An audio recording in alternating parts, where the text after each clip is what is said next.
All right, guys. Shogun episode 4. We're here. Let's talk about it.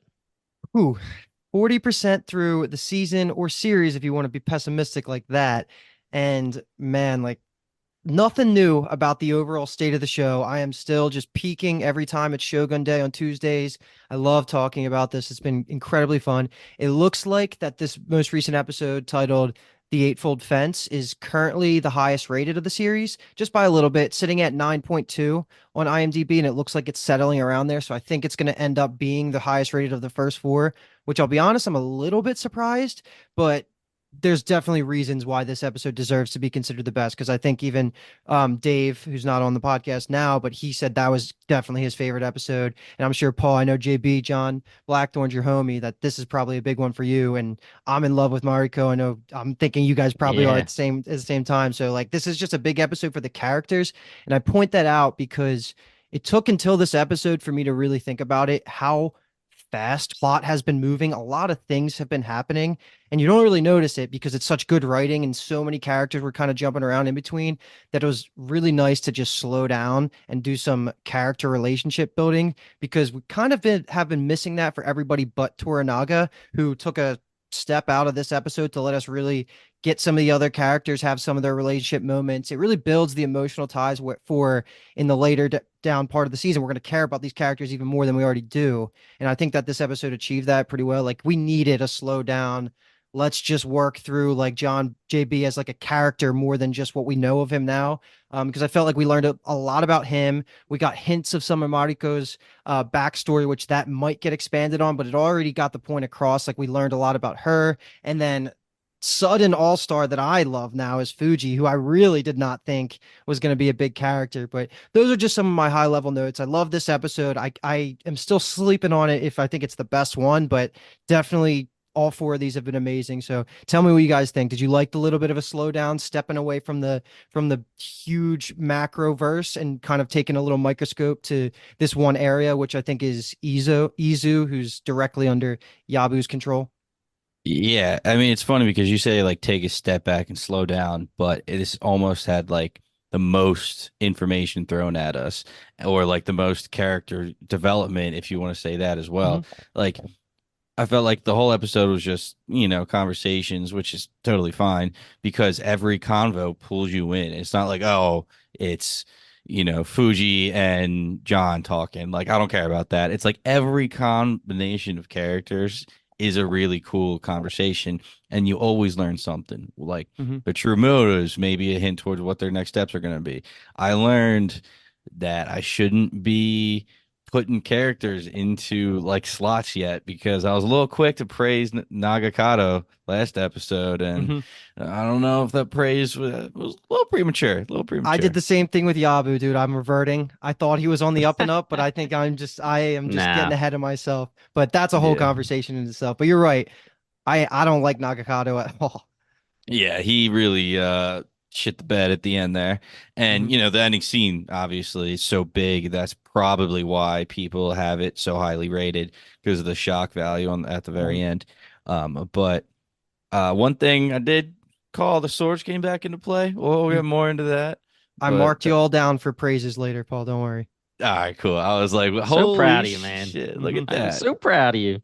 Hmm. But yeah, I love this show, man. There's nothing boring to me about it. There's no boring No. scenes. It's so good. Yeah, when you're so into a show like this, you're just diving fully in. You're so interested in it like we are. An episode like this where it seems like it might be slower, and obviously the end isn't slow. It's pushing us right into the action, but the slower episodes are what you're going to look back on and be like, damn, I had some fun with that. Just because it's more Hmm. world building, it's getting to know the characters. Those episodes need to be had in a show like this. And we talked about it last episode, 10 episodes for this season.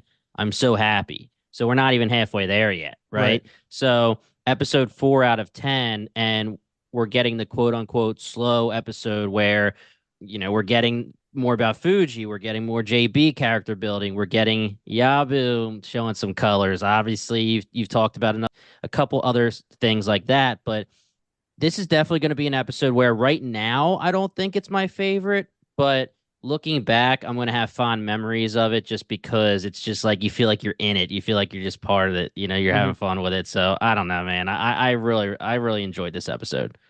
Yeah, my initial take is if I don't say this isn't my favorite, like none of the other three jump out. I just think all four episodes have been Yeah.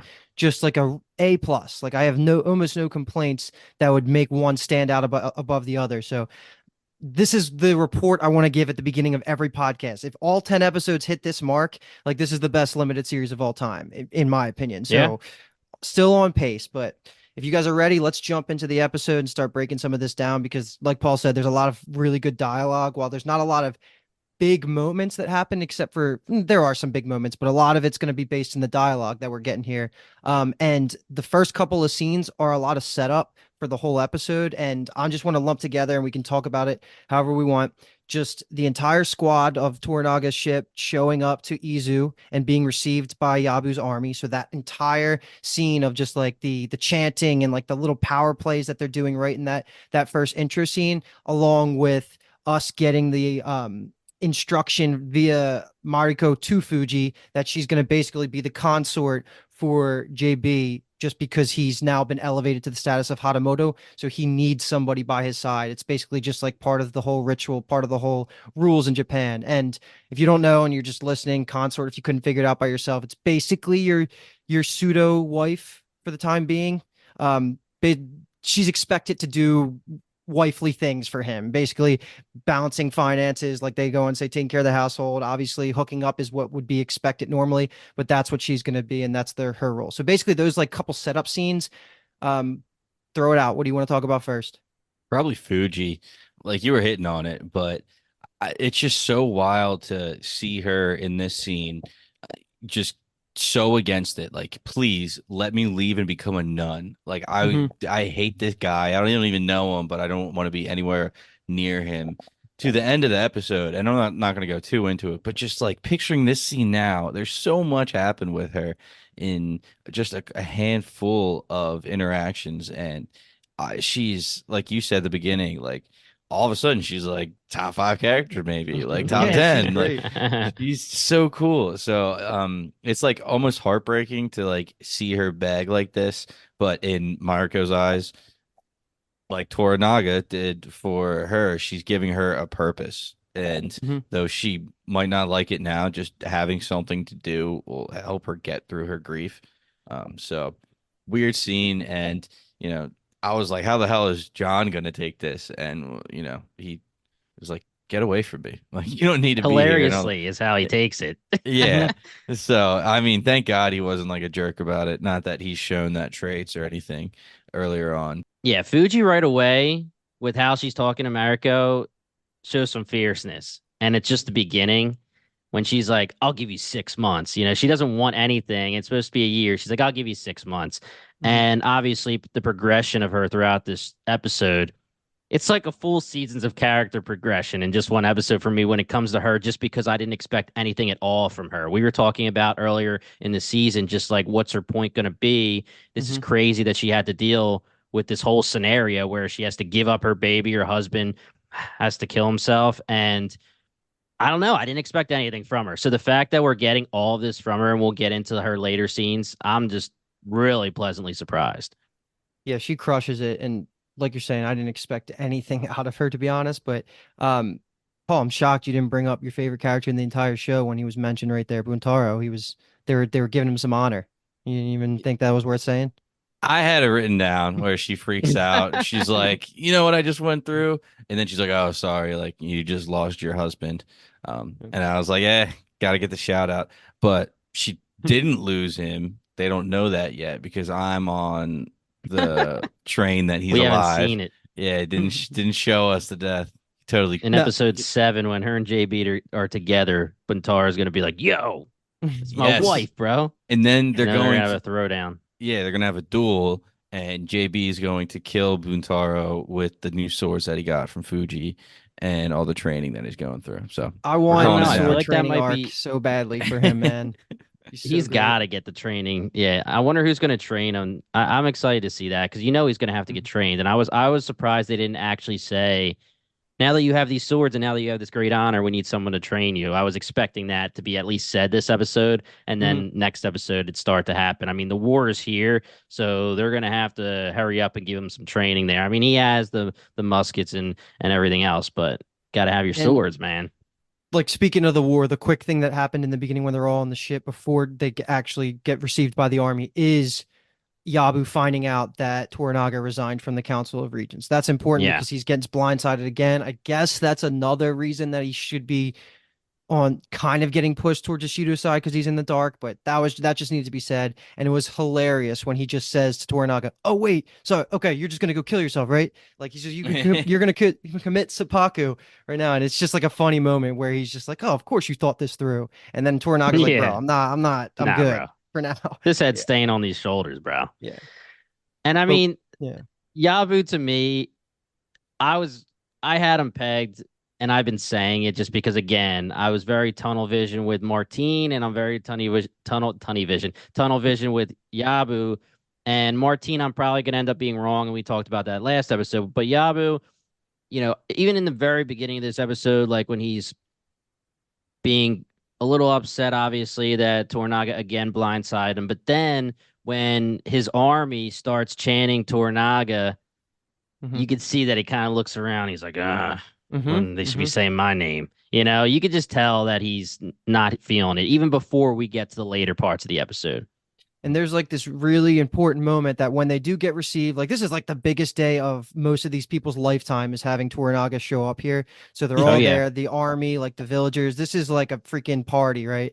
Um, the thing that happens that really caught my ear is like you're saying, they started cheering for Yabu, which was a cool moment. And then Toranaga's son, Nagakado, who I cannot keep his name to memory without looking at this paper next to me for some reason, but he says an important line here where he tells his dad, an ambitious ally is no ally. And that really caused him to do exactly what we were saying. He like has this little power play political moment where he really wants to take the energy that they're sending to Yabu and rally it to his side. And I thought that was pretty yep, masterfully done. And it even shows while he doesn't fully trust his son, even he'll take advice when it's good advice and he'll act on it and make rash decisions when he thinks he needs to. He's just such a good leader. And I think this was a moment where he was really trying to just rally everybody together, put them into a single goal of protecting the Taiko's legacy, which is always great to enact. I love Taiko. So this whole moment's powerful.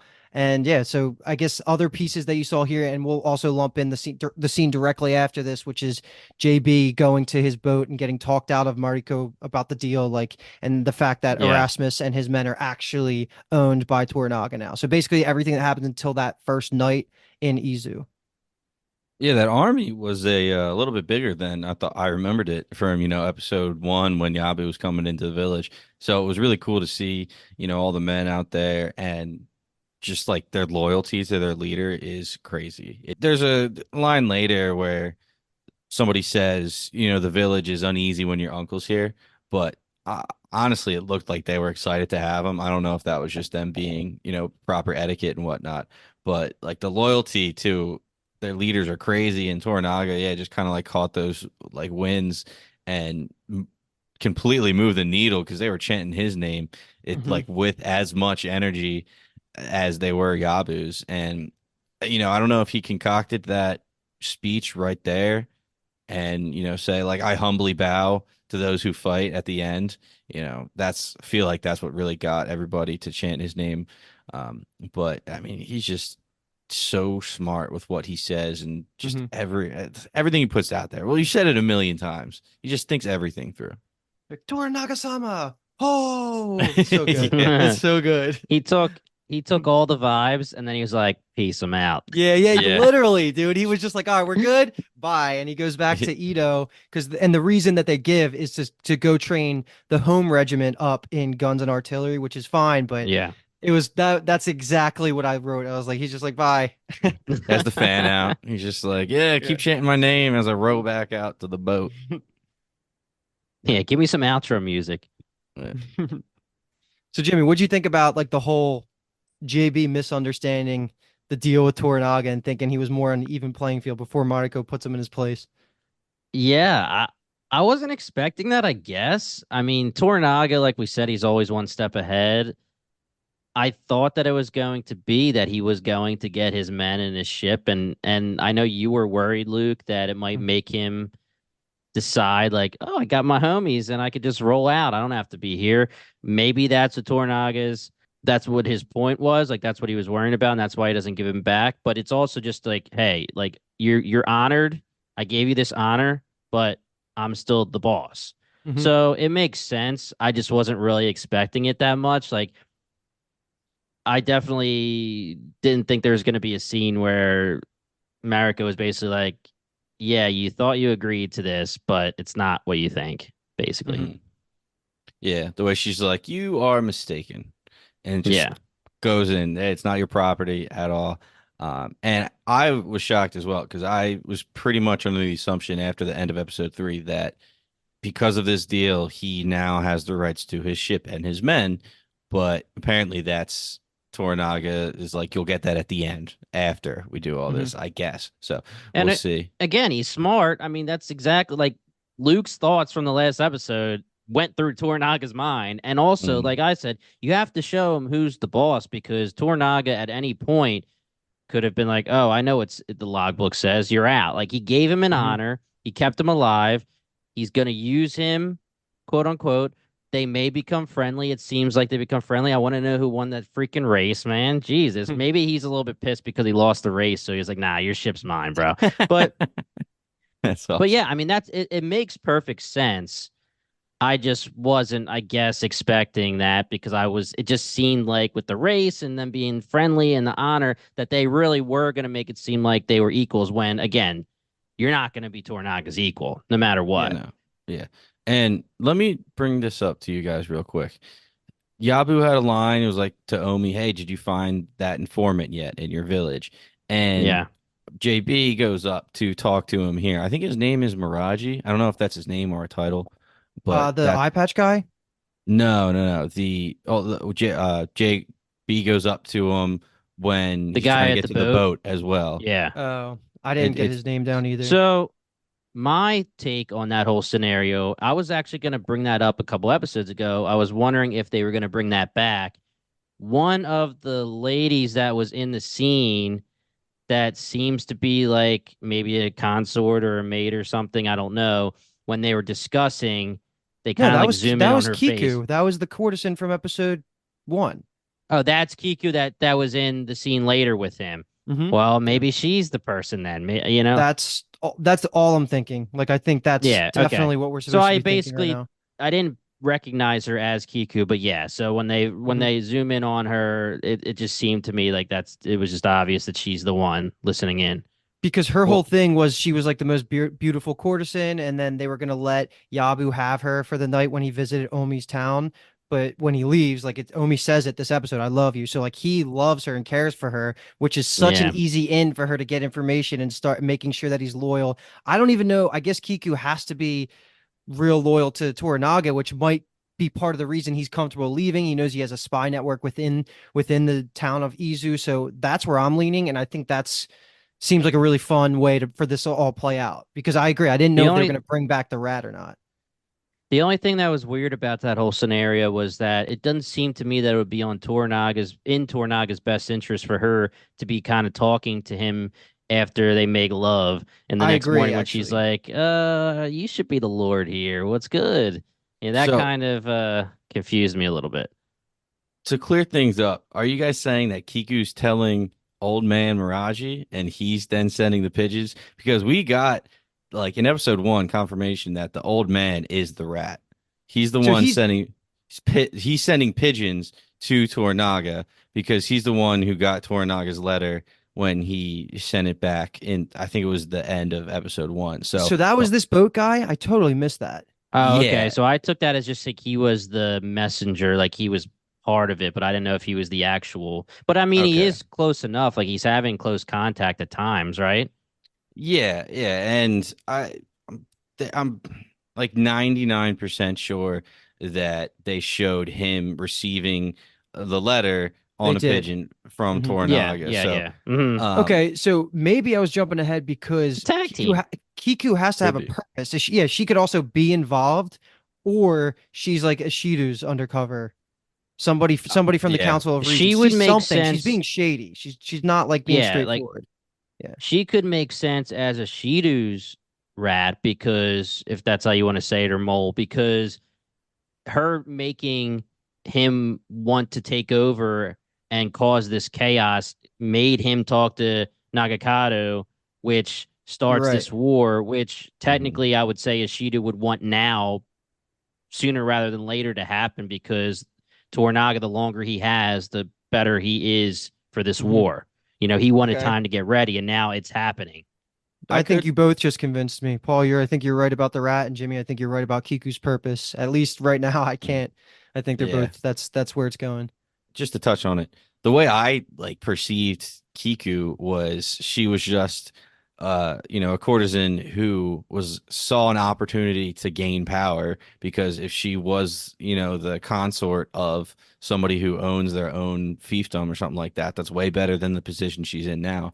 So, It's I could true. see it that she is a mole for somebody else, or she is just somebody that sees an opportunity to gain a seat of power, and that's why she's like kind of whispering in Omi's ear, like, "Hey, like you should be the one in charge, not all Damn, these that other sounds good old guys." too. Yeah, that's That good sounds too. good too. Fuck, which one Or is she it? could, or she could be one of those assassins, dude, and ready I to thought of kill at that any too. moment. Oh my Yeah. God, dude, there's so many possibilities. That's actually amazing. And I really hope that they bring back I think I wrote that down. What was the name of that? Amida Yeah, it or was something? Buddhist. Buddha Yeah, something along those lines. Yeah, Buddha Amida Buddha assassins. Amida. That is for sure gonna come back into play at some level. And that would be awesome if it was Kiku. So geez, man, you guys are just freaking doing it for me right now. But okay, I mean, I didn't expect to talk all the way through Kiku's stuff there, but that was a pretty good conversation. Anything else you want to throw out there while we're on the topic of her? No, I don't think so. No, she's just a dirty dog. She knows what Omi wants. All right, cool. No, I mean, I'm going to be paying way more attention to her, just try and suss out what her actual motivation or who her allegiance are to. But it could be anybody now at this point. You guys convinced me all three ways. So anyway, let's Hmm. move on to just the ramifications of JB, like that conversation, then him going to the house and really toured around his new house by Mariko, and he's basically just rejecting all of this. He doesn't want to do this. He's trying to play by his own rules, but he really needs to just shape up and like kind of adapt to his environment. So skipping ahead to the first night of Izu, the first night they're all there, we covered the conversation with Kiku and Yabu and Omi. They were all planning, like that kind of happened. Omi's still being looked down on, which is why Kiku, I think, took the opportunity to do that manipulation. So it really all makes sense now after talking it through like that. That all is fine with me. But the bigger thing that he also offers in that session of them like being sketchy is he says to Yabu that you should take advantage of the fact that Tornaga's gone. You can give the guns and artillery that are currently here to Ishido, and he can forgive you and maybe even give you a seat of the council, I think is what he was kind of hinting at, but just a power play, which would in turn raise the status of Omi. So this is just him trying to be an opportunist and then Kiku latching onto it. So all that really plays well into this. Anything else with them schemers? It was a really cool callback, honestly, to episode one where Omi is talking to Yabu before Yabu goes off to Osaka. And he says something. He's just talking through the situation and the plan and what's going to happen. Toranaga, they're assuming he's going to die.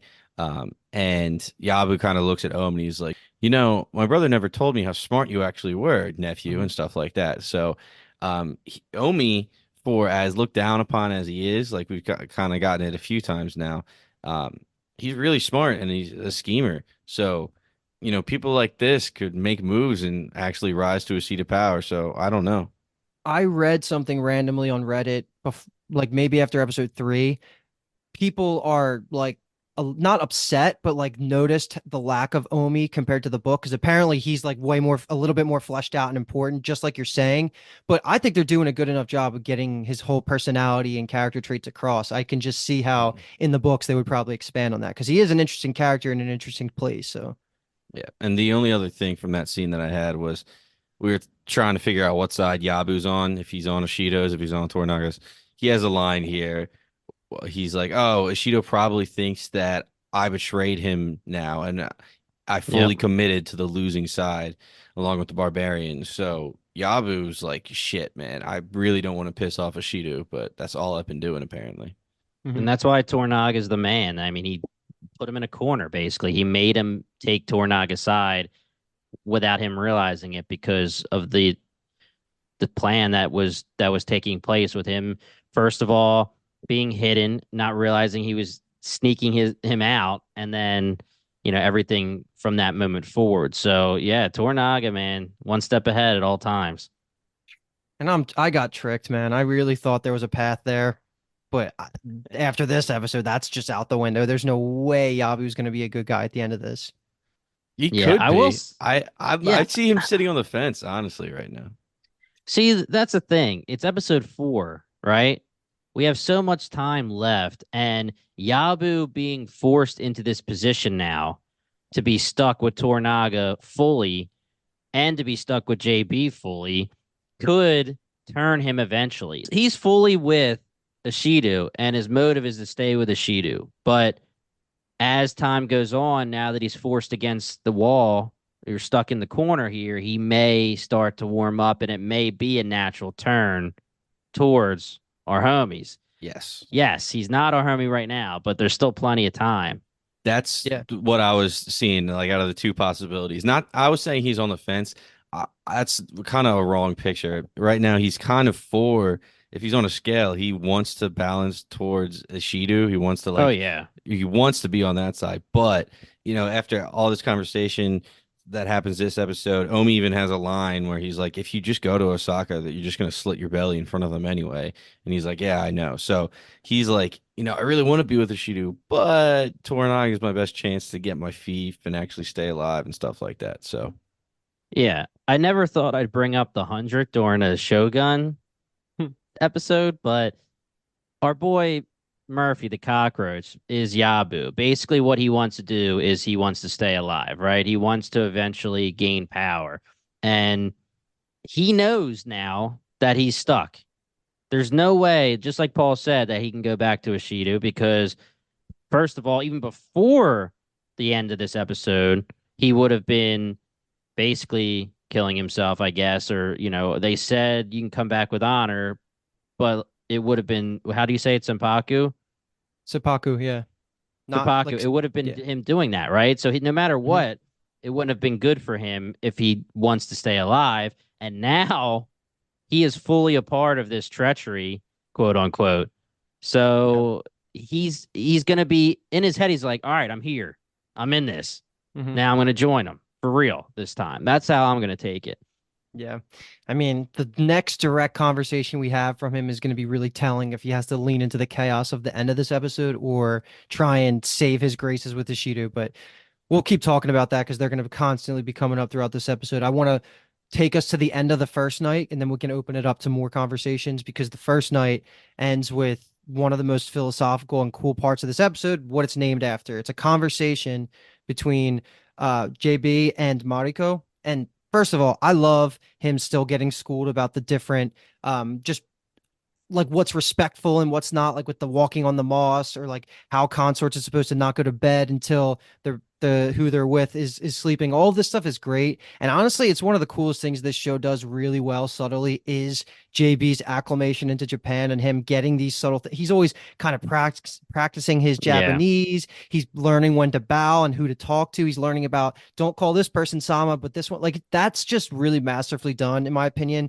for just like the majority of these people, I'm sure are going to be Western white audience who don't have too much exposure into Japan. So it's like awesome to have him be our eyes of like, this is how you would get acclimated in the 1600s. It's like really hard, but he's trying, and the writers are really making an effort to make sure that we see that he's trying. So all that's great. But this is where he gets a lesson from Mariko that I think like it's always subtly been there in the back of my head of my opinion on the Japanese culture, but she lays it out so perfectly in her commentary on how Japanese people treat their customs. Like they have that eightfold fence, the name of the episode, to really be able to like control themselves and really follow these rituals and be honorable. That's why they look so foreign to people like JB coming in and seeing these customs that are crazy old and crazy honorable because this is just how they're raised and how they're built. Like it's just, it was a really cool commentary by Mariko on how they can be strong while appearing weak. Like all of this, it was just like a fantastic conversation,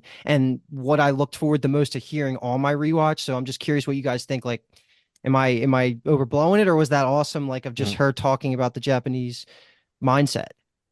No, it was pretty awesome. I don't have too much to add to it because she pretty much lays it out and she puts it beautifully. And the last line where she's like, "Hey, don't be fooled by our politeness. Beneath it all, Hmm. we could be a great distance away, safe and alone."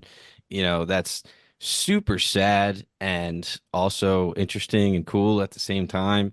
The fact that they have to be in there and that inside their protective, fence is just a wild concept, but it also adds some clarity to how they put up with all this, what seems like nonsense to us, but like the insanely strict rules and everything. Like every time you look at Fuji, she like every time she's touching like the pistols that he gets back, her sleeves are always out. Like she's never touching anything. Whenever they walk through, they're always walking on like the stepping stone rocks, except Hmm. JB. He's crazy and just stomps everywhere. Just It's hot lava, bro.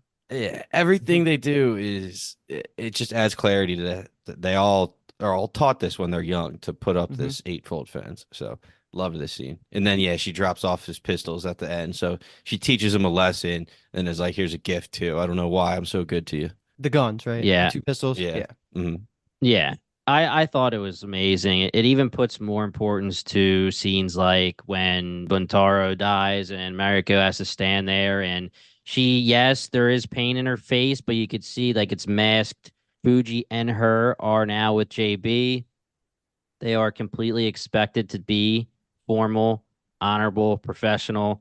Don't show anything. Don't be worrying about outwardly what your son's doing in Osaka right now, just like you were worrying about Paul. Mariko may not have cared about Bentaro. We still can't really figure that out just because, Hmm. yeah, he was who he was. But yeah, I don't know. It doesn't seem like it. But again, the fence is up, but she cares about her son, but that hasn't been brought up once outwardly. She has to stay professional this entire time.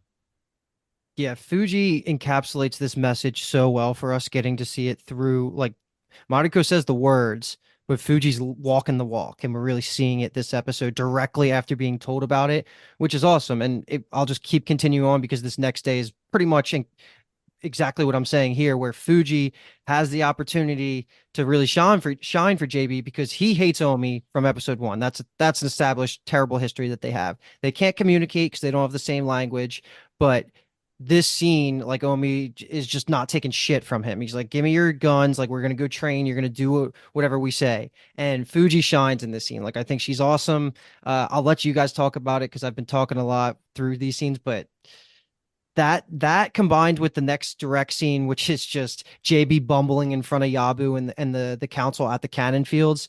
Like, let's just take those two chunks because it's just a lot of just setup for the rest of the payoff of the episode. So whatever you want to start with. Man, dude, this pistol standoff scene, Fuji Yeah. just, oh my God, she's just the best. And just to clear something up, I thought Torinaga gave JB the name Hatamoto, but it's almost more like a title. The Am I? Guardian Yeah. of the It's the Flag. honorable title. Yeah. Yeah. Okay, cool. So, um, Mariko is saying here, like, you are protected by the name Hatamoto and stuff like that. So this episode kind of spelled it out for me a little bit better. It is Mhm. just a title. But yeah, it's when Fuji's like, yeah, I'll protect it with my life. Tell him to give me the pistols. And then the way that JB turns around and goes, tell this milk dribbling fuck schmear I'm ready to go. Mariko looks at him and goes, the engine apologizes for the Yeah. misunderstanding. These like the So whole good. translator narrator aspect is adds such a cool like I don't even know what it is. It's not like a wall into every interaction, but it's just a little tweak, a weird mechanic that adds to it because she overcorrects for his statements all the time, and thank Yeah. God for her. Yeah. Scene just starts off so awesome because they start to pull their swords and he brings out the double pistol like right in their face. And I was like, Mhm. oh my gosh, so cool. And then obviously, like you said, Fuji and Mariko trying to calm it down. Fuji actually, whether she's at this point fully like in on being his consort, I don't think she's there yet, but it's a big step to say, like, I'm going to take these guns. And again, we're talking about the honorable thing. No matter what, she's going to do this. But I mean, it's a little bit different when she says, like, she doesn't have to be like, I'm taking these guns. I'm gonna protect them with my life.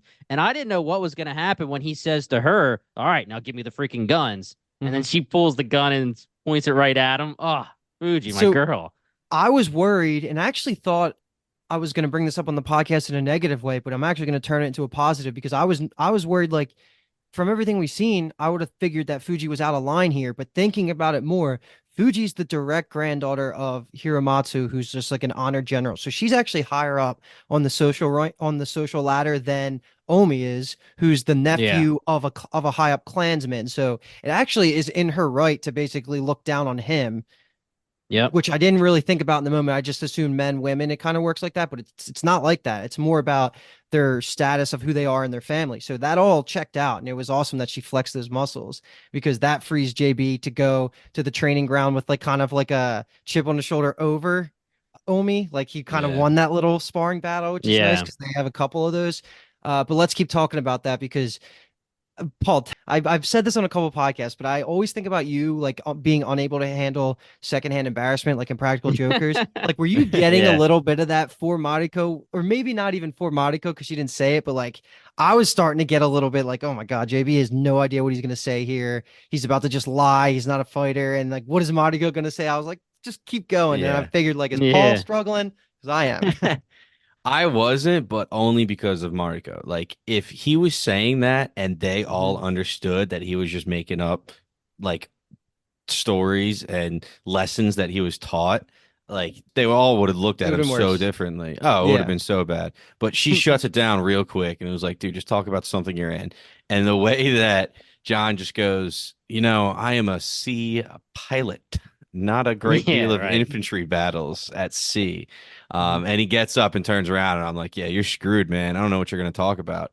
I thought he was going to make something up, and he was just going to like just tell people, like tell men to go into random formations and do random shit. I had no idea what he was going to do, but the way he explains, how naval battle will just be so much more of an asset than this infantry regime. He makes a really great point. He's like, dude, you can put a siege on a castle and it'll take months, or you could park me outside and I'll just shoot it real quick. You'll jump Mhm. in and breach and be good to go. So I thought he really, what started out like he was digging himself in a hole, he actually put Yeah. himself in a really good spot.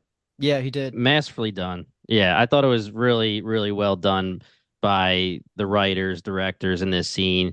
Can you imagine being Mariko when he's just going off on this tangent? She's like, I gotta memorize this so I can Mhm. translate it. Like, what do you want me to say? Mhm.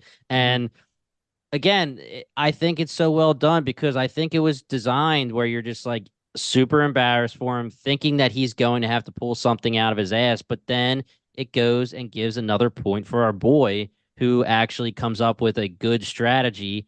And I mean, to his point, though, he did tell Toranaga, I'm a sea pilot. That's who I am. I'm not some guy who's going to be creating formations with our muskets and our guns and our rifles and stuff. I'm here for a reason. It's to be the sea pilot, and he figures out a way to make it work. And it looks like it's going to be a huge benefit to the war. Mm-hmm. My man can think on his feet. That's what this is all about. He's kind of taking after Toranaga in that sense. But so after he starts, panicking and then he comes up with this idea, he proves to them that cannons can be reliable, which I have no sense of when cannons started to be used accurately, but I guess it's Yeah. around this time. So it was a cool moment because I was nervous that it wasn't even going to work. But then he proves that the cannons can be pretty damn accurate, and all of the Japanese samurai that are there are just like freaking out, like, "Whoa, this could freaking work!" And then, if you want to say something now, you can. I was going to talk about the montage that happens directly after this. No, I was actually just going to get right into the montage because I just want to say that JB showing how the cannons are going to work and Yabu getting all excited and JB Hmm. getting all excited. They're both super infectious personalities. Yeah, Yabu getting all like, yeah, like get all Yeah. excited and laughing and stuff. Like I want him to be our guy, you know. He already has done some things and we've talked about is he redeemable and he's still a Shido's guy anyway, but it's just like I love that actor. I love how Hmm. when he's happy, I'm happy. When he's like, "Woo, let's do it." I get all pumped up and JB myself, dude, like, or JB himself, he's at another level. It's just I love both those actors.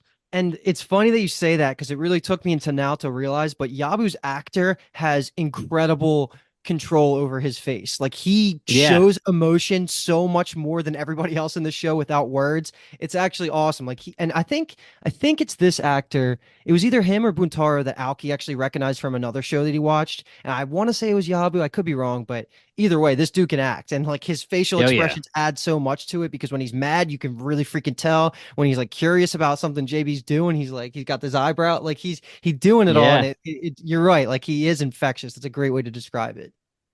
Yeah, and even going back to what I said early in the episode, he didn't say anything, but when he started hearing them chant for Tornaga, his face showed, this Mhm. guy's not happy. You know, it Exactly. basically showed his true colors without a word being spoken. Right. So that montage that's just happening is a little bit of a mini time skip. Not too many days are going by, but you can tell JB is really teaching these people things. And also, while this is happening, a couple things are going on parallel, which is we're seeing that Mariko's reading the captain logbook, and she's now seeing Hmm. that he has all these crimes against him, which leads to, and then also in montage is the Omi and Kiku hooking up. We already talked about that one. We don't need to bring that Yeah. up. But after the Mariko reads the logbook and the montage finishes, we have a quick scene that's just worth bringing up because there's more symbolism, and then there's also a moment where Mariko calls out JB where she's saying like I know what you did. You did all these crimes against my church, and then also in this moment. JB's idea is that he can help Tornaga out more by helping build a fleet if he gets his men back, which again, yellow flag for me Yeah. because like dude just chill out, like you're living the life right now, let's all be calm because I feel like he's going to make a dart for it. Maybe Mariko stops that, but I don't know. And then he learns about earthquakes and tsunamis, so basically a lot of cool things happen in this like little bit of a montage scene. Yeah, when she's like, baby earthquake, and he's like, baby, what? He was like, no idea. Yeah. She's like, oh, yeah, we got tsunamis, we got, wildfires. We got a lot of shit to look forward to. Hmm. But Luke, you were talking about the yellow flag when JB saying that line. I think she saw it too because she hits him with the, I think you should remember your oath is to Toranaga-sama and Hmm. not the orders that led you here. And of course, this is fresh off of reading the journals, so she knows everything that's going on. I think she was looking at one portion that was circled and it said like burned to hell. So assuming Yeah. that was like one of the churches that they sacked. So she knows in the back of her mind it is fresh that, the man she met had a different agenda than the man that's in front of her now. So He's it got still some might, skeletons in those closets. yeah, and it might not be like at the surface, but it's still in there. So hopefully you can't trust him 100%. But to Hmm. Luke, what you were saying, yeah, hopefully it is Marco that makes him stay and makes him realize that he's got to fight for this and be loyal and everything. Because, yeah, man, the way he keeps talking about the ship, I'm uh I'm nervous he's gonna set sail as soon as possible. Right. And in regards to his men, they keep saying they're in Edo in a safer place. I'm not convinced that they're not dead Agreed. because Yeah. and they're Yeah. just saying Agreed. all this to get JB going. Real quick, just to jump back to the beginning montage of them setting up for the arrival of Yabu and Tornaga. They were like cleaning up everything. They just were throwing water on the execution like platform because there was a bunch of blood on there, and I was like, oh, that could be anything.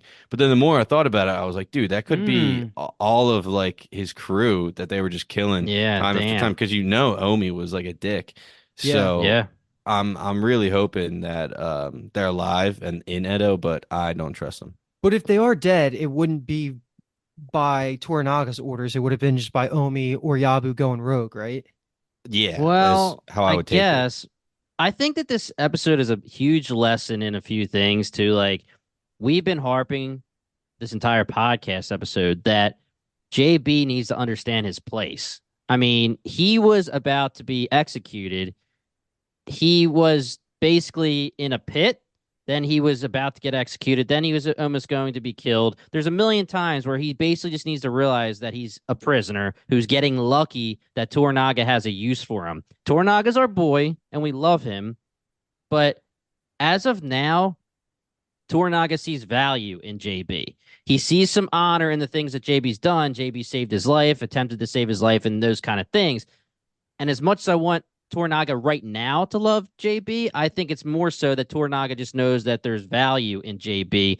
And I can see a scenario where Toranaga does know that his men were killed. And at this moment, he's like, it's just what happens in war. I don't care. And then later, when JB and him are really, really friends and homies, it's revealed to JB he thinks it's betrayal, and Toranaga says, "Well, back then I didn't think it was going to be a problem because you were just some guy who was basically a prisoner to us."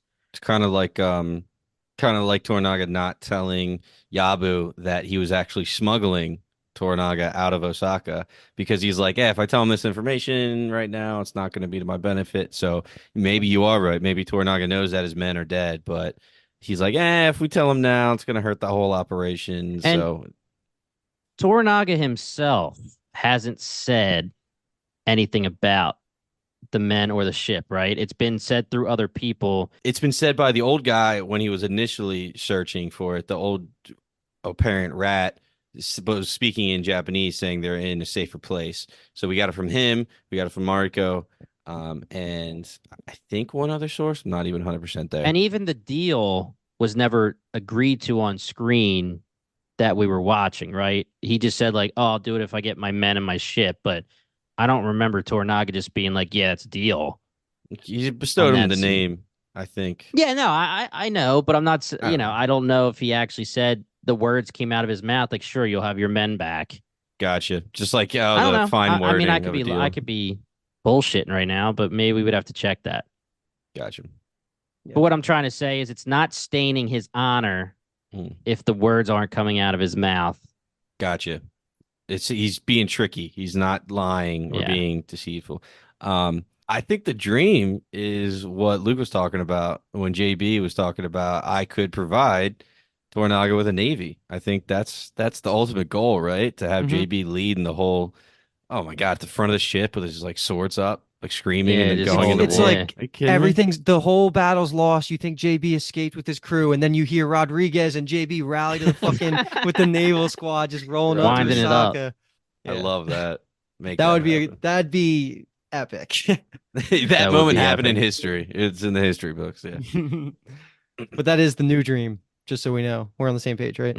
Yeah. Yes. That's episode 10, the last 20 minutes. Okay.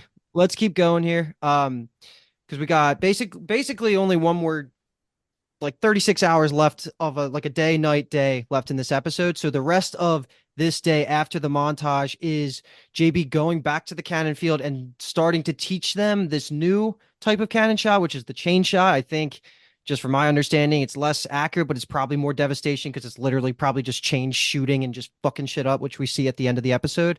But more importantly, and I'm happy you brought his name up last podcast, Paul, Jozen, right? Jozen shows up as the messenger on behalf of Ishido to summon Yabu to Osaka again to basically pay for his crimes or answer for what's happening, which through dialogue and with Toranaga-san, like he's going to go, if he goes, he's going to basically have to commit seppuku and just end this whole thing while it's happening. But Yabu does both a sketchy thing and a smooth thing here, where he's sketchy because he's still acting like he's fully Toranaga side, but when he gets up close with Ishido's men, we already covered a little bit of that. He's still playing both sides. And then he does a pretty smooth talking to him of saying, like, we've known each other for a while, just stay the night, blah, blah, blah. All this goes kind of well, and they're basically agreeing to have a demonstration of the cannon's power the next day.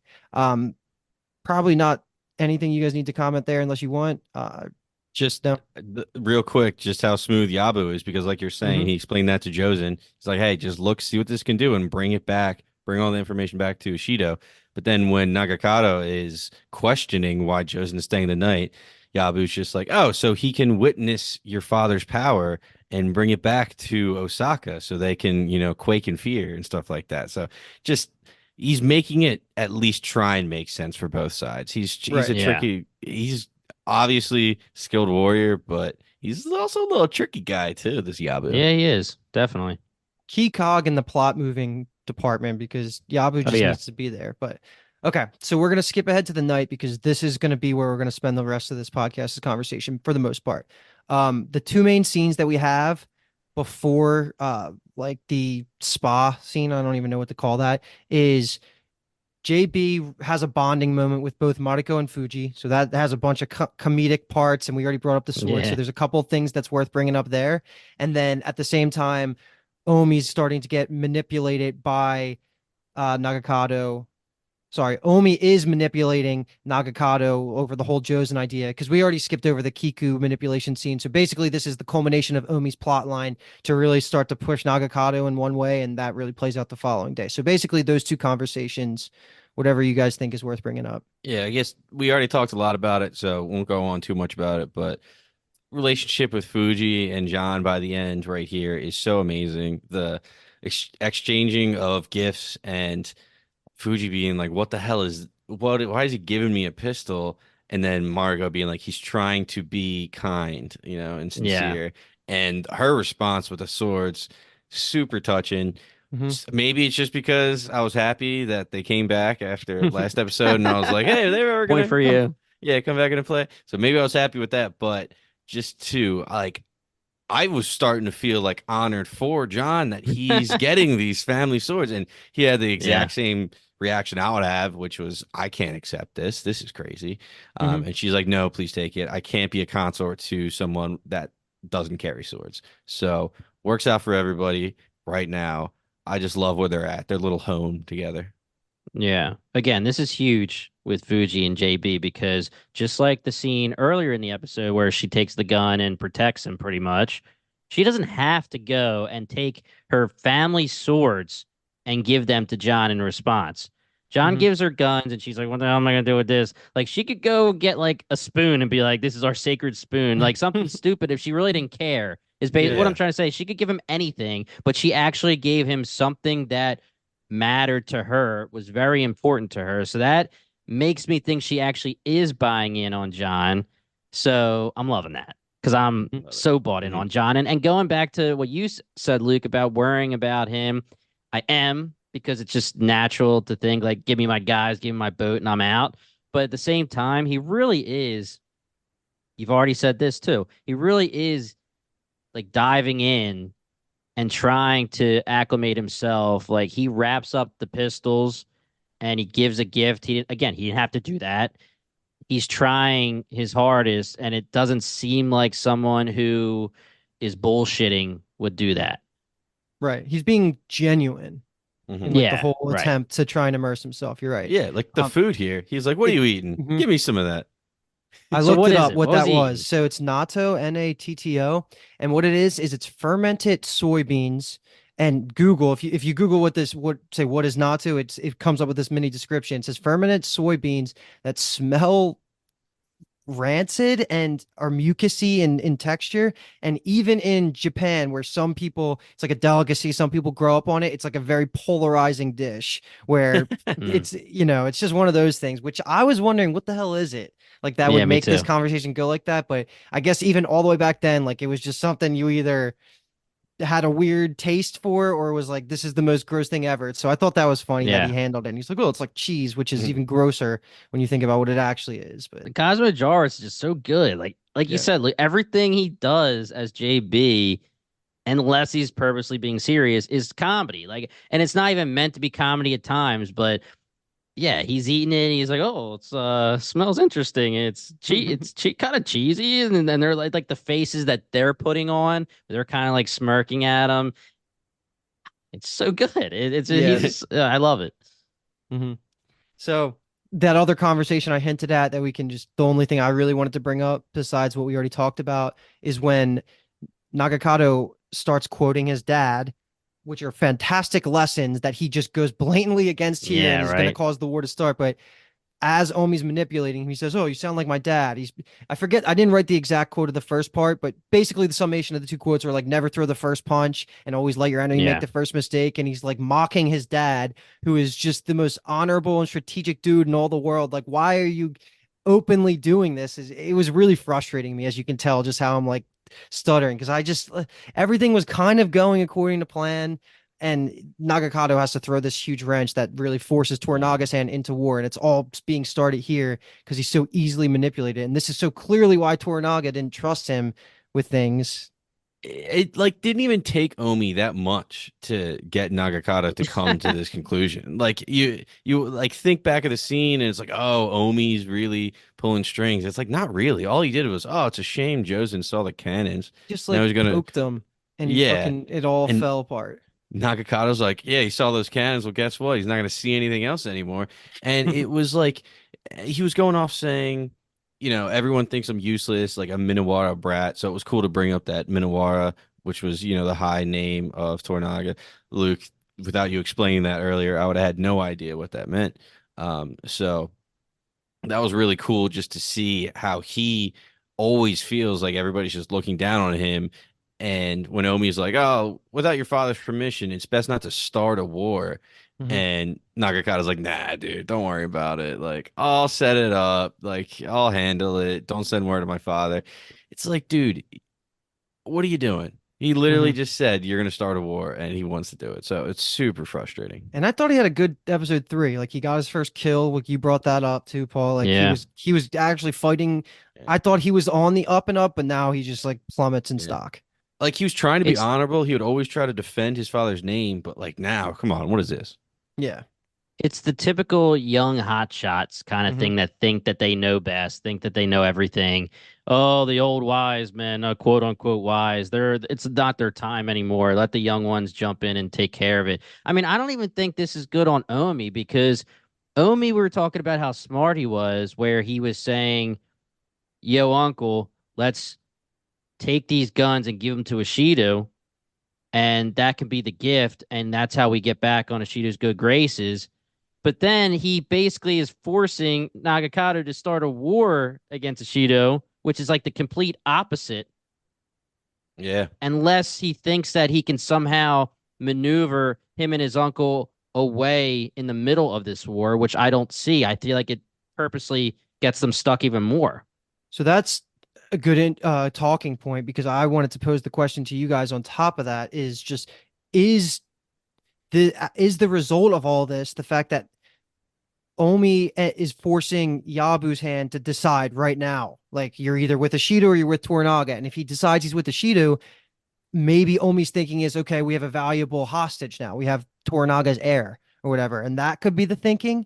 Like we now have leverage over Toranaga and the gift of the cannons and the guns to Ishido. That's the only way I could think him going through with this So, plan makes sense. okay, so basically, Nagakado goes rogue, starts the war, but really at this moment, Yabu controls the Everything town. now. So Right. Yep. he can literally just say, we're going, seize Nagakado, and we're going to And go JB. back to Osaka. Yeah, and JB, and we're going to go back to Osaka, tell them what he did, say it was Toranaga and his son that betrayed Ishido, and now I'm on your side, and here are all the guns, and here's everything like that. All right, I mean, that works, I guess. So That's maybe what I'm he is thinking. smarter than I thought. Yeah, Yeah. okay. Yeah. I was also But getting that Omi might honestly be looking to go above Yabu, right? Like after Kiko's little, whispering in his ear, if only you were in charge. I was like, I know Yeah. you respect Yabu, he's your uncle and everything like that, but I was like, are you trying to, by getting Nagakado to kill Jozen and his men, is that simultaneously knocking down Yabu a peg because now he's looks terrible in Ishido's eyes, which he wanted to like. that could I don't know. work, but it also Yeah. could be the fact that what he said earlier is if you give the guns and artillery to Ishido, you get promoted to a council and I get raised up to be the head of this fief. Gotcha. So Yeah. like it could work out And for it could work out either way for Omi. yeah, because there is a scenario where Ishido could say, "Yeah, this is great. Thank you for bringing me Nagakado and JB, but you let this happen under your rule, so you're out, man. You're done." And then Yeah, the next man up could be his nephew. either could work. Yeah. It like Yeah, I see a path. Whatever Omi is thinking is going to happen. I don't know if it will, but that's the path. Um, right. yeah. But okay, we'll talk more about that if there's any other comments at the end when he actually goes through with this plan. So let's do it. Like this is JB Mariko's time. This is Paul's sexiest Yeah. scene for sure. And more importantly, we do get that backstory flashes, which do you guys think we're gonna get more of those flashbacks, or was that really getting the message across that she's just stricken with the honor lost from her father having to commit some paku similar to Fuji's husband? Like there was a I lot to de dissect here, but that was my first question. I definitely think they're only giving us small pieces of that flashback on purpose. They Mhm. even went to show her childhood, it seemed like, and what she had to grow up with because she says, my name is a very famous name in Japan. So she also speaks about the resolution because a horrible act happened that took everything from her, and she was never able to seek resolution for it. Mhm. Besides, now Toranaga recently showed her a way. And John even says, what kind of resolution? And she doesn't respond. So I think they're not showing who killed her father, or not killed her father, but maybe What forced he her did. father, yeah, to, Yeah. commit seppuku.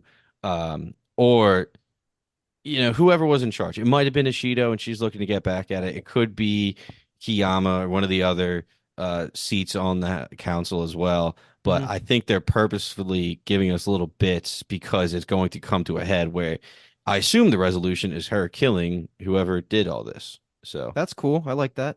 Yeah, I think that there's definitely going to be more to the reveal because while it was giving us enough information that if it was done there, all right, I get it. But at the Mhm. same time, I still was like a little confused, like, what are you showing me? Can I see some more? So I feel like it is nicely done where we're sitting on that fence where it could go one way or the other, but I really do think that we are going to get more to that reveal. Yeah, definitely. And JB was smooth with it here, man. He Like was everything super dude, he smooth, man. first of all, I mean, you start off by showing your ass to her. Like that's already going to be points because she's already in. But when he says the line, I think it's so funny because the grammar just in a vacuum doesn't make sense. But when he just ends up saying like, "And here I see much woman," it's just so funny, like how he was saying it. But he was yeah, he was killing it. His charming like personality was like shining here. He was always funny, like he's funny like he always was. He was not going to Yeah. cross the line of like asking her to break her honor of talking too much about herself. All that really worked, and you could tell, like you could see her facial expressions. First, like forgiving him and for like all the atrocities, and second, like really like letting herself feel the emotions. But the one thing I took away from Mariko that we've talked around it a bit, she doesn't seem that committed to the church, and that's awesome because that should have been a deal breaker if she was that JB was burning her religion. But she seems to care more about getting the honor back in her family and being honorable to Tornaga and everything. So I think this did a lot for Mariko's character, and like I'm happy that she's not really tied to the faith that much enough to like move away from JB. This is totally a tinfoil hat scenario here, but maybe something happened where the Catholic Church was coming into, Japan. Like they were already established, but maybe they were something in I guess they're not in Osaka. They would have been where Tornaga was, right? Or we don't know that actually. Where where her Like dad and her specifically in would Edo, like probably. when he had to commit seppuku. I would assume, Either way, what I'm yeah. trying to say is maybe he did something against like the Catholic Church that was dishonorable because the Catholic Church was getting higher up. He had to do this. He had to commit seppuku, and to even it out, to smooth it out, maybe they told Mariko to join the church. Like she will now join your church because Hmm, he did something against it, that's possible. and now she's not necessarily faking. Like maybe in the beginning, like she does show that she cares about the church because obviously when she's translating for JB, she says, don't lie, when it comes to the church stuff. But maybe at first that's what she was doing. Like they told her just kind of like Fuji, become the consort to get your honor for your family back. Now you can join this church to smooth out the scenario with whatever your dad did. And it could be that she's trying to do something against the church in the end. That sounds good because that would really loop in Father Martin, in a fun way where she kind of likes him, but she's also anti the church. That would be a fun dynamic to really play out. And it doesn't fit her personality that she is a Catholic. doesn't really like fit Yeah. anything she's doing. So I'm Mhm. in. That's a good idea. And if you just pull that out of your ass and it hits, I'll That's wow. why it was tough for me to try to explain what I was saying, but the cliff notes for anyone listening with my jumbling was basically like her dad did something against the Catholic Church. It was dishonorable to Japan, so he committed seppuku to smooth it out, but to smooth it out further, she was told maybe or was asked to join the church and join the religion to smooth out the problems between Japan and the Catholics in whatever town, city, Hmm. region, whatever that the problem happened in. Dude, that could be perfect because episode 1, I remember saying, I don't know what Mariko's goals are going to be because, there's a scene after the whole Fuji thing where Fuji has a knife to her throat with holding her baby. Mariko goes back into her room alone and like clutches her rosary around her neck. And I was like, oh, is that her praying? But it could literally just be her grabbing the rosary Like, and remembering that all that happened and like she's grabbing it out of like hatred, not for like Yeah. yeah. praying or something like that. And So another feather in the cap of that theory would also be that she just went on to say how important her family name is. So that would actually hold weight of having her convert if you have one of the esteemed Right, houses right. in Yep. Japan be Christian or Catholic. So I like it. I like it a lot. That's a really good The theory. We're gonna only probably talk the about that only every episode going forward. Yeah, and the only thing that I have to say against that for Devil's Advocate is that definitely does seem that in that translation scene where JB's talking shit on the church, she seemed like she was upset about it. So she yeah. has to eventually, maybe she learned to like the religion or care about the religion, but hates herself for it because it was something that was forced on her because Hmm. of the honor, whatever. But there has to be, if that theory is right, we have to figure out how it makes sense that she does kind of care about Catholicism because I don't see why she would have faked that because nobody could hear her English words except JB in that Right. translation scene. Okay. I like it. We're Mhm. just keep bringing that one up because that's good, man. I We're like. cooking. Cool. Yeah. Speaking of things I like, this next scene. I Hmm. like this next scene a lot. So, I mean, this is the classic. I honestly thought Marco JB hookup was going to come way later in the season, Same. but after the like kind of development that we got this episode, the amount of time that passed this episode, it kind of makes sense. So I don't hate it. The way she snuck in there, uh, you know, the way that John like jumps awake and almost like attacks her at first. I was like, I Yeah. kind of ruined the mood, but then like no, it's all Gotta be good. on edge, dude. You Yeah. was You know, killed the other night, dude. you know what really ruins the mood is natto breath from both of those two. Like the Yeah, Yeah. fermented right. soy. Ugh. At least he bathed. Yeah, Good for that's. Yeah. him I for think that's that. why she took advantage that night 'cause she knew she's Yeah. not Yeah. getting him clean any other night. Yeah. So, can we talk about the scene after though, where they have the conversation? Yeah. So let me tell you my take on it because I was a little confused, and then you tell me if it matches what you're thinking. Yeah. Because yeah, the next morning, JB's going through the just motions of sitting with his consort Fuji right next to him, commenting on the rain, learning more Rain Japanese. is Like, beautiful today. yeah, Yeah, Fuji's that like, what was the fuck are hilarious. you talking about? yeah. He's like, So, rain, like just saying it Rain, over. And she's like, hilarious. yeah, rain. What are you talking about, bro? and I think Dude. all that scene was to show that Mariko is letting JB in on the lie that she told Fuji, or that they both agreed. Because I think from Fuji's perspective, she totally thought they both agreed send a courtesan so that they didn't have to do it. And so Mariko's like, oh, like it was good that we sent you a courtesan, right? So I think they're both just trying to get on the same page. Let's hide this, but we're both aware that we're lying to Fuji. Yeah. That's how I took it. Yeah, she didn't want Okay. to admit that she was the one that went in there.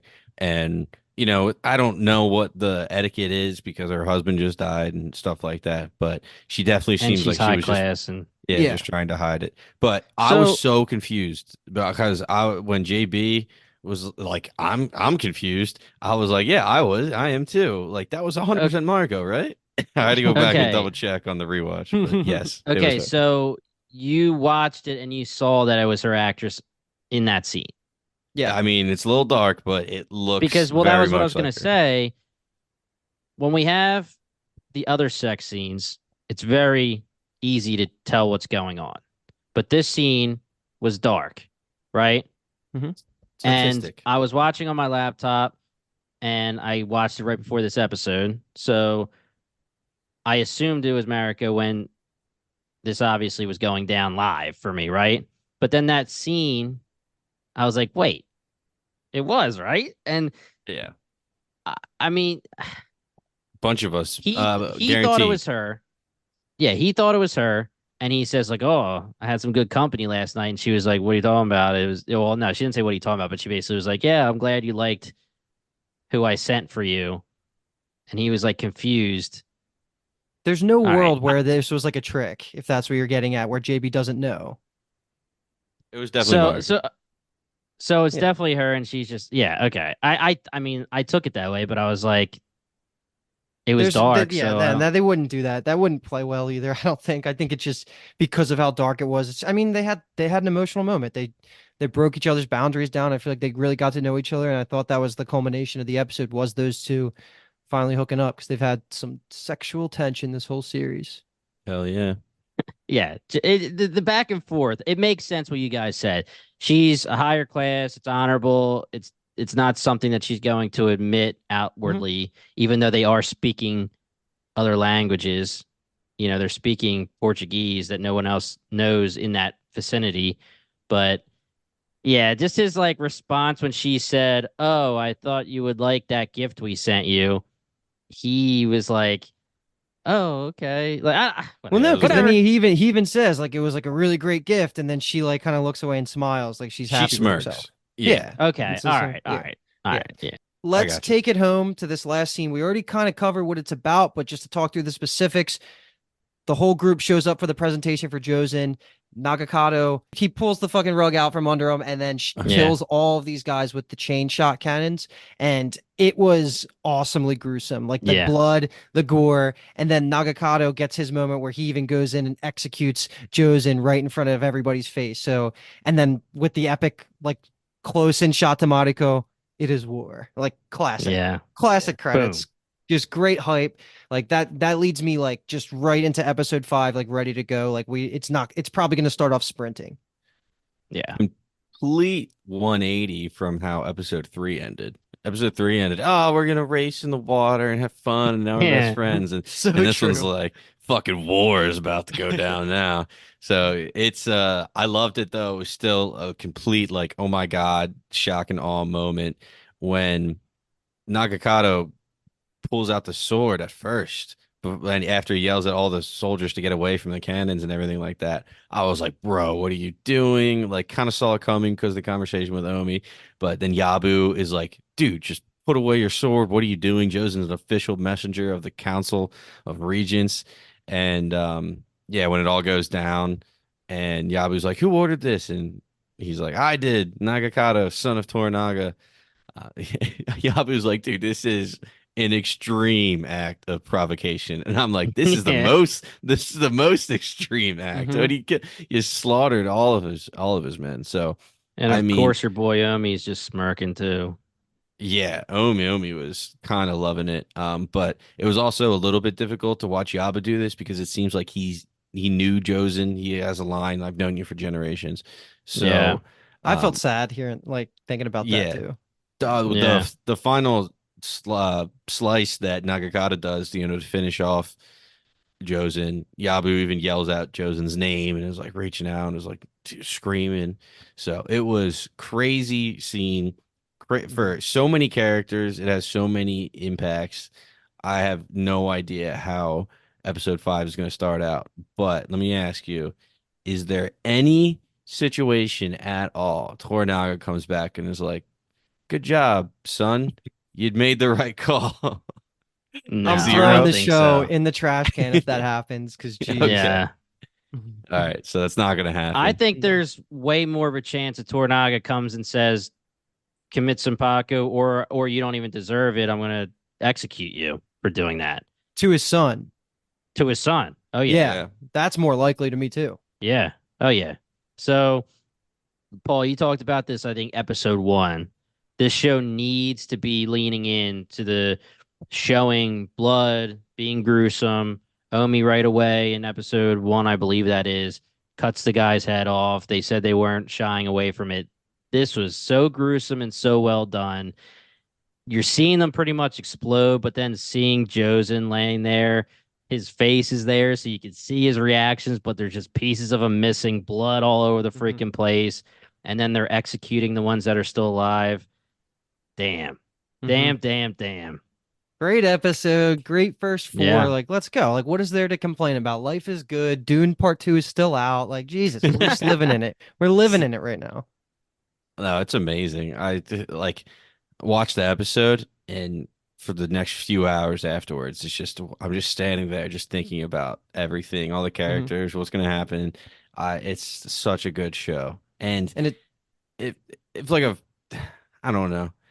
I can't even explain what it is because like if like a young kid watched this, which they shouldn't because way too much graphic content, but like they wouldn't appreciate it because there's not so much happening, but there's so much happening just with Yeah. conversations. It's crazy. So it's got the season one Game of Thrones vibe. Like, people didn't even like that Game of Thrones. It didn't become popular until like season three because season Yeah. one was more similar to what we're seeing here. But now that like pop culture has kind of woken up to the idea that slow burns can really freaking work, and like when they're masterfully Yep. done and cared about like that, this is almost the peak form of television in my opinion, is these type of things.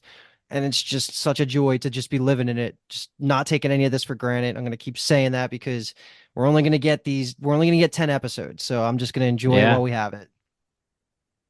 Yeah. And for anyone listening who hasn't seen it, they pretty much did say there's no season two coming. If season two was coming, it wouldn't just be announced, but it would already be filming. They don't have anything written. So as of now, sorry, but it's not coming. It's okay though. We already talked about how that's fine. Make it one of the best limited series of all times. It could be Mhm. the best, it could be one of the best, but it's shaping up to be top one, two, three, definitely. I mean, we're talking Chernobyl, Band of Brothers, Haunting of Hill House, shows like that. It's Yeah, gonna it's be gonna be a interesting to fun. talk about. We're Yeah. talking about that after the finale, of course. So Yeah. And this act should be the way to bring Tornaga back into our story. yeah, He's going to he's have to not gonna respond. be gone for more than just this one episode. This will probably be Right. the least amount we ever see him. Yeah. And I really do. I might put it on the board. Like, I honestly do think he might kill his son, like execute him, or I don't know, man. I mean, you're getting credit if it happens now, but I don't Honestly, actually like, think what do that's you gonna do happen. if you're Tornaga and you come back and you hear what happened, and your son, it seems like he would be quote unquote honorable, quote unquote hot headed enough to be like, Dad, yeah, I did this. I mean, if you admit that to Tornaga, why wouldn't he say you went directly against my orders? This is treachery. I mean, I get it. It's war. So technically, he can do what he wants for the side of Tornaga. But when you're on Tornaga's side, there's still a Yeah, hierarchy here. And he just went fully against it. that's true, but I just think that the fact that Ishido is the enemy, like outwardly now, I don't think there's any benefit. It's not like he's going to restore his own honor in terms of the Council of Regents. I think that's what's making me think it's less likely. I mean, it's totally possible. Like, I'm not going to act like I know how Toranaga thinks, but the only way he would do it is if it somehow indirectly led to Yabu and them being more loyal. Otherwise, why would he But do it to appease also, Ishido? right. But also, don't you think, based on like their culture and based on what we've seen so far, that it's not even always about what other people think? It's just about honor. But then wouldn't Toranaga had to have committed seppuku for resigning from the count like Yabu thought? Because that would have fallen in line with what you're saying. Like, Yabu was expecting him to kill himself because he did that. But he's like, dude, I don't care anymore, I think. Yeah, I get. Yeah, okay, all right. But I could see it either way. It's gonna be telling Yeah, how he reacts, of course. Like, I'm buzzing off that Mariko Christian theory, or Catholic theory. I want that. yeah. Gosh, I'm on a high, man. I literally went right into this podcast from watching the episode. It's really turned into Shogun Tuesdays, even though I watched it on Wednesday. But you know what I mean. I watched every other one when it came out, but Mhm. it's it's turning into Prestige TV, and you don't hear about that too often anymore when it's not HBO. Like, there's not too many shows that are coming out that you call Prestige TV that aren't Sunday nights HBO. And it's Prestige TV when T Money's up in our Discord commenting on it and watching Oh along. yeah, That's always a good sign. It seems like he's liking it. I haven't talked to him yeah, he is. He specifically yet, texted but me. this feels like a show that use this to leverage him into getting into Thrones again. Because Jesus, man, like how He watched it. He watched All of all of it? it. He just, yeah, Ah, he just, I hate him. Throw his yeah. opinion out. Yeah, he just I mean, he's the kind of person that he goes, I can logically understand why people loved it, but it just wasn't for me, which, Right. whatever, I can respect that. But, This I is don't this is respect people when they just say objectively it the sucks. best. Yeah, agreed. Right. You can't say, okay, this show sucks. I mean, I don't like that in general about how when people say that about anything. Unless it does suck. No, I'm kidding. But it's all relative. But yeah, if there's nothing else, guys, let's call this one. And what was the line from last week? Shogun's not today. Oh, Or no, Shogun is Shogun today. today. Tomorrow's tomorrow. Shogun's today. Yeah. Yeah. That's what it Tomorrow's is. tomorrow, Shogun's today, and Shogun's also next week too, and the week after, and the week after. So we can't wait. If you guys like what you heard, check us out at bingetowntv.com or hit us up on Bingetown TV or at Bingetown TV on any of your favorite podcast apps. We are covering so much. We've covered so much, and we will be covering so much. So if you go on bingetowntv.com or check us out on the app at our main feed, you will find everything there. We've been at podcast for 4 years, so we're sure there's something that you like. We do a lot of fun episodes too, with drafts, with just what should you watch next, a lot of different things like that. So if you're listening on the Shogun feed and you want to hear some more from us, we have a lot of other hosts, 7 hosts total, and a lot of guest hosts that are superstars as well. So we have a lot of content. So bingetowntv.com. Otherwise, Shogun's today and Shogun's next week too, but it's not tomorrow. We'll We get are it down by the Bingetown end. We are Bingetown TV, and thank you so much for listening.